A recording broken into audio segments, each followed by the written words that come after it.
Right, Steve, welcome back after the Christmas New Year break. It's a big block of games now, 5 weeks in a row with matches.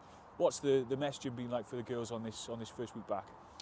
That we feel a bit like the season starts for real now. And what I mean by that is obviously we've gone through that period post-World Cup when everyone's perhaps nursed some bumps from the World Cup and squads have been a little bit mixed, but I don't think we're going to see that now. I think we're going to see fully loaded teams every single week.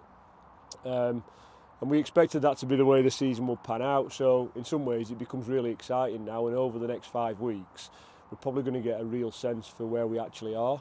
So that's probably been the overriding message. And it's sort of, you know, you start away to Sale this weekend. They've had some really good results in the Prem 15s. Yeah. What are you expecting them to bring? Well, you know, they've won 3, lost 1, so their form is great. It's a really tough place to go. Obviously, it's a long journey for us.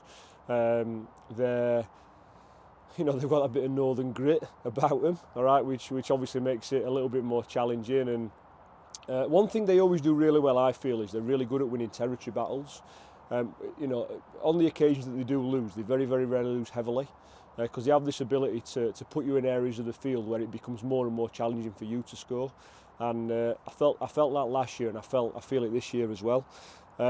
So you've got to be right on it to win up there, and it's one of them games that if we're not right on it emotionally, it becomes a massive banana skin for us. So we know the significance of this weekend, particularly off the back of the break, trying to build momentum going into what I've already touched on is sort of the real start of the season now. So big game this weekend.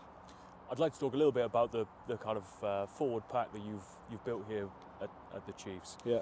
I mean, there is real set-piece dominance, and there's clearly a big focus on that. Yeah. What's been your messaging to them in terms of creating that cohesive unit? Because it doesn't seem to matter who's wearing the shirt; they seem to bring the same intensity and the same energy. Well, that part is about recruitment, and that's where Susie deserves a huge amount of credit. Because what we have with our group at the moment is we have genuine competition for places, not just throughout the forward pack, throughout the team. And that breeds competition, and what we want from our forward pack is competitors. So, you know, we probably don't do things hugely different to anyone else in the league. Everyone wants to get forward dominance, but what we have got at the moment is we've got 2, 3, 4 players in each position that are really pushing each other on for that starting shirt, and it's, as I say, it's creating a real competitive edge in the training sessions, and at the moment that seems to be transferring onto the field. The key thing is to do it on a consistent basis, and we've had some good days this year. We've had some frustrating days, and we know, it's an element of the game that if you are going to be successful, you have to get right. So we'll keep pushing, but we're reasonably happy with where we are, but we still think there's significant room for improvement. Talking then about that competition for places, just looking at the lineup for the coming weekend. Yeah. Maisie's obviously not involved in the moment. Poppy's dropped down to the bench, and Abby's come into that starting berth in the second row. Can you just talk us a little bit through that? Yeah, well, Maisie's with the 20s this weekend, Yeah. So she's co-captain for the 20s, and Maisie's someone we've got really high hopes for, not just at 20s level, in terms of senior level. So obviously she's got the privilege of captaining the 20s. She's away with them this weekend, which is fantastic for her. The situation with Poppy is that, I think I might have said this to you before, I've never picked a team without Poppy in it in my whole time here, because she gives everyone else real clarity and confidence. Where we feel we need to go with that is we need to see how we compete without her, if that makes sense. So we've given ourselves a little bit of a caveat by putting her on the bench, all right. But if next week she broke a leg, we potentially look at a sustained period of time without Poppy in the team. So we need to know how we operate without her. So it's not a reflection on her performance. And what I back that up with is, look, Abby Fleming deserves an opportunity. She's been phenomenal this season. She had a relatively disappointing World Cup in terms of the amount of time that she spent on the field, but she came back in absolutely bouncing.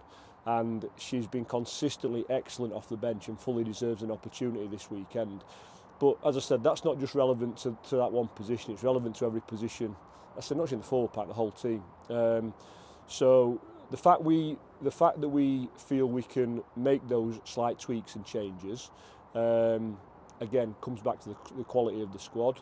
And I'll just back that up by, Clea Maloney has started the last 2-3 games. We've left her out this week.